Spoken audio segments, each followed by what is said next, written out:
Bugun sizlar bilan katta otamning savdo haqidagi nasihatlardan birini baham ko'raman. Har juma namozi katta otam bizga semchka olib kelardi. Ertalab uyg'ondik, aya, jumami bugun? Ha, значит bayram. Yugurardi katta otamga. Borsak katta otam piyolachalarga choqib qo'ygan bo'lardi. El qatori bosh nevara bo'lsam, katta bo'lsam o'tirib olardim. Katta otam, o'zing choqsang bo'lmaydimi desam, desam, yana bering, olib kelganingizdan keyin derdi.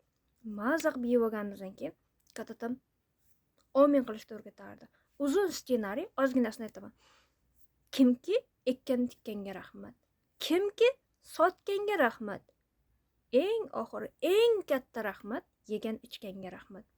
Katta ota, ну ладно, кто ekkan bo'lsa, u mehnat qildi, u charchadi.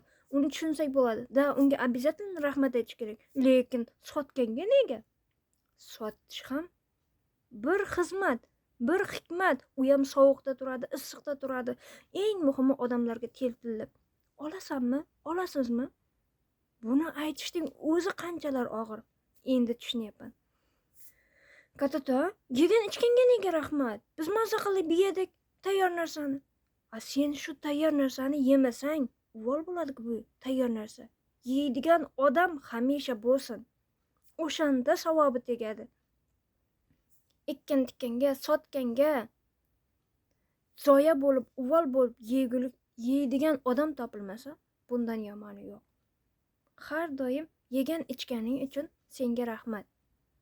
Va o'sha yegan ichganingning savobini o'tgan ketganlarga hamisha ato et.